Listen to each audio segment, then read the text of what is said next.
here on 10 Count. Steve Kim joined as always by Ken Miller and Doug Fischer. This past weekend in Las Vegas, very busy. We had Tim Bradley with a controversial draw over Diego Chaves, and Amir Khan easily outboxing Devon Alexander.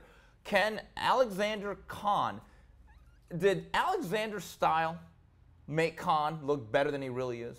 No. I mean, look, I think Amir Khan is a really fantastic fighter. I thought he was fantastic to begin with, even when he lost those two. He's knocked down a lot. But here's the thing about Amir Khan that makes him a really, really good fighter.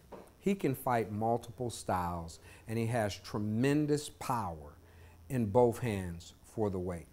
Devon Alexander is just a B fighter. He's a solid B fighter, and I don't know if Amir Khan is an A fighter, but I know that he's a B-plus fighter, and a guy like Devon Alexander in front of him, he'll eat that guy for lunch every single day of the week. If you cannot hit Amir Khan and make him respect you, he's never going to respect you, and he's going to hit you and hurt you. But I thought even in that fight, Amir Khan needed to annihilate Devon Alexander for him to be in any conversation for Pacquiao and Mayweather. Doug, did he do enough to at least get in the Mayweather sweepstakes? Yeah, Amir Khan? I think he's in the mix. I think he's in the mix. It's a shallow pool of opponents for Floyd Mayweather. I don't think most of us believe that Mayweather's actually going to make a deal with Top Rank to fight Manny Pacquiao. That super fight. I mean, that ship has sailed a long time ago. And people are still talking about it, but I think most of us jaded, long-time observers, we just don't believe it's going to happen. So yeah. I think it's most people in the boxing industry. We realize this. I mean, we talk about it all the time, but the fight's not going to happen. So apart from Pacquiao, who can Mayweather fight? He's got 2 more bouts left on his Showtime contract. Amir Khan is a Showtime fighter. Amir Khan is now an Al Haymon fighter. It's a fight that can be made. And out of the available Al Haymon opponents for Floyd Mayweather, he is the guy who brings the most name recognition. He actually brings UK money. This is a fight. Now, Khan is not the kind of guy that UK fans will travel for to face a Devon Alexander. I can tell you there weren't a lot of people at the MGM Grand on December 13th. But they might come over to support him against Floyd Mayweather, because Mayweather is a legend. And I think Khan showed us enough in the Alexander fight to make us believe that stylistically he does pose some problems for Mayweather, because he is fast, he is a boxer, and I think Khan has always done well against pure boxers. Well, here's the thing. Mayweather has not knocked out anyone clean in about 7-8 years. The Victor Ortiz thing does not count. There's a huge asterisk to that. Right. The one thing I want to see about Amir Khan is, can he hold himself together? Can he be disciplined? I think Virgil Hunter, I'm not a big fan of Virgil, because I think if you want to bore up a fighter, take away their excitement level, get Virgil Hunter. But you know what? That's what Amir Khan needed. He's good for Amir Khan is tall, he's long, he's lean, he's got a very good jab. What do we not see against Mayweather ever, who's the greatest matchmaker since Teddy Brenner? Speed, quickness, and pure boxing ability. Guys, that is Amir Khan at his best. Yeah. Let me say this about Floyd Mayweather. He only has 2 fights left.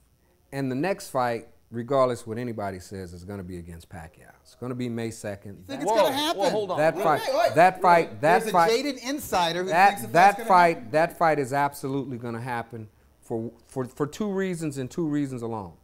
Mayweather or Pacquiao cannot sell flies in a trash can in downtown Los Angeles under any circumstances without them fighting each other. Ken, here's the issue, though.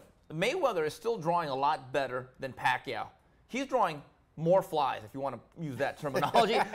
Second of all, Mayweather's money is guaranteed. He's got 2 fights left at $65 million. Doug, I don't think there's an impetus for him to make this fight, if ever, but certainly not May 2nd. I disagree, Ken. Well, I hope you're right, though. No, I got news for you. I got news for you. You need to get over the hump. Yeah. All of this notion about Floyd Mayweather making all of the decisions relative to Floyd Mayweather and him doing everything it is that he wants to do is one of the greatest misnomers in the sport of boxing. And I'll tell you why.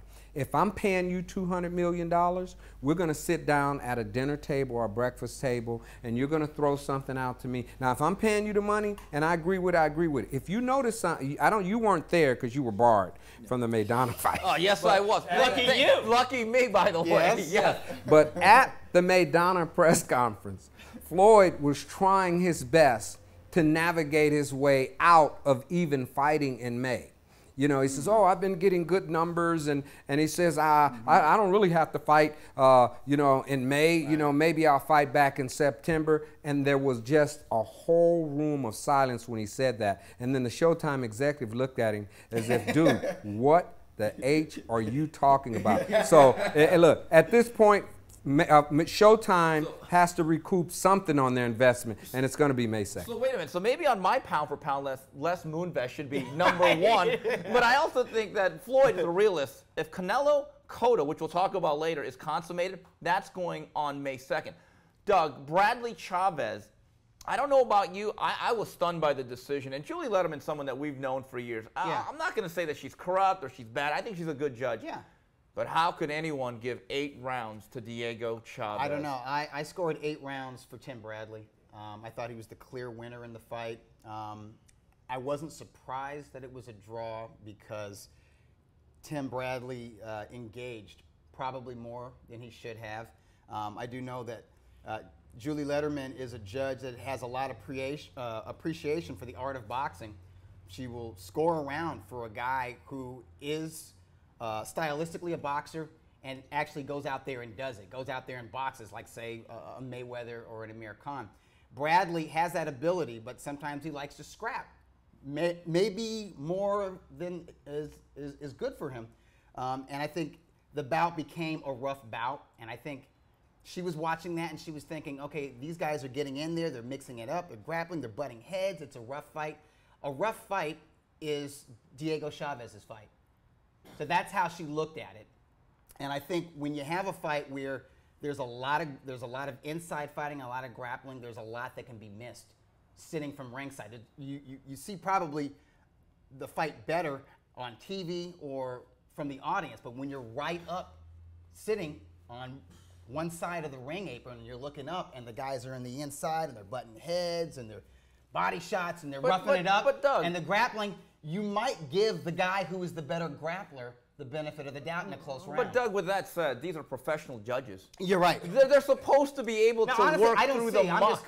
I'm saying I can understand how you could see like the end result being a draw. Although I thought Bradley got the better of Chaves in the majority of rounds, and I thought he deserved to win the fight. But I did think it was a competitive fight. I did think it could legitimately be close on the scorecard. Ken, that was a strange night there at the Cosmopolitan because the opening night bout on the HBO broadcast, I thought Mauricio Herrera did more than enough to beat Jose Benavidez. But me too. He's not with Top Rank. Benavidez is. So we kind of know where that's going. My question is this, and Gabe Montoya brings it up all the time on Twitter, and I think he has a point. We cover boxing, and all we do in these situations where there's controversies or there's decisions we don't agree with, we just bitch and moan about it, which I guess is part of our job. But then the other question that he asks is, what are you really accomplishing by just doing that? How can you actually bring about real change to this process? Well, between Maury, Jerry Springer, and cheaters, I think I took a Jell-O pudding cocktail and I just couldn't breathe that night. Look, let's be honest about this. Most of the biggest stars during that whole weekend in Las Vegas were boxers. You know, I mean, it was a weekend, and it was a weekend in the sport of boxing that almost didn't happen.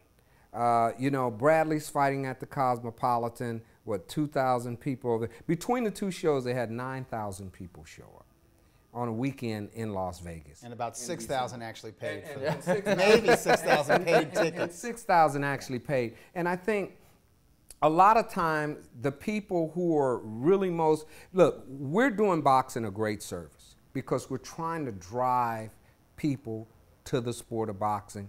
But the reality of it is boxing is doing itself a disservice. And they're doing itself a disservice with shows like that, back to back. I mean, between Friday, Saturday, and Saturday, Man, I was on boxing detox after I watched the Devon Alexander Amir Khan fight. So I saw nothing that happened at the Cosmopolitan. But okay, but as my point going back, as the media members, is that all we can do is basically write about a bad fight, call a commission, well, bitch at them? Because what actually brings about change? Well, Steve, if you're a journalist, that is what you're supposed to do. Yeah. You're a journalist. You're not an advocate. It's two different things. Yeah. If you're a journalist, you write about it. I mean, you could do investigative stories. You can maybe look into the track record of a particular judge and see if they have a history of poor judging and bring that to light. You could look for you know, relationships that may call in the question of bias, conflict of interest. Conflict of interest. You know, you could do that sort of thing. But really, I think it's up to the fans. I think, you know, boxing writers can bring certain things to light, and then really it's up to the fans to make enough noise, to contact commissions, and raise enough of a stink to where the commissions actually do something, where they sanction these poor judges, or they sometimes they do. Ken finds that humorous. Suspend judges. But I don't think it's our job to get. I mean, it's not our job to get people fired, to get rid of folks, or whatever. I'm laughing because, Doug, I love you, but you're the only journalist in the world that exists anymore. You know, there are no more real journalists. They went by the wayside with Jim Murray. And look, fans, boxing fans and sports fans, they're probably the stupidest people in the world. Because that's a very popular statement made right there. And they're very insignificant in the scheme of things. There's no boxing fan or any fan of any sport that can make an influence on either a game or how something's going to be played out. What they essentially do is put something out there, and they show up. If they show up, they don't show up, because most of the time the money is already guaranteed by television. So I mean, I had a general manager from the NFL tell me a number of years ago, and he said, "Look, we can play this game in an empty stadium. It's not going to mean anything." Because the fans don't really pay our salary. We got locked in contracts, this kind of thing. So I would love for it to be real true boxing fans who had that passion. But these fans are really like culture fans. They only follow certain fighters. Most of the boxing fans that come to see Mayweather are not even boxing fans. It's like a hip hop concert. Yeah. You know, so you know, fans are like the misnomer that we want them to be significant, but really they're not. Well, what I'm speaking to is the authorities that appoint the judges are the commissions. Am I correct? Yes. It's the state commissions, okay? And I just know from the state commission's perspective, they don't want to hear from Steve Kim or Doug Fischer. They hear us all the time. Yeah. In matter of fact, if Doug Fischer or Steve Kim is complaining about a certain ref, they might actually like that ref more, because they can't stand Steve and Doug. Oh, those guys, those haters. They're trying to tell me how to do my job. You do your job. You're a writer. We're the commission. Let us appoint the referees and the judges, and you stick to your keyboard. And I'm just saying, if you're a commission, if you're getting calls and you're getting emails from actual fans, people who pay money to go to these fights, maybe you'll pay more attention than if you're hearing from Doug Fischer, Gabe Montoya, or even the great Ken Miller. Well, no. In essence, they want us to make sure that our organizations pay our money, pay for the hotel, have that rubber buffet, you know, have that rubber buffet, and sit at ringside in the freezing arena for these fights that, you know, you'd be better off sitting someplace in a corner watching paint dry. All right, well, that's it for this edition of 10 Count. On behalf of Ken Miller and Doug Fischer, if you want to bring us feedback, you can reach us on Twitter at UCN Live. Goodbye, everybody.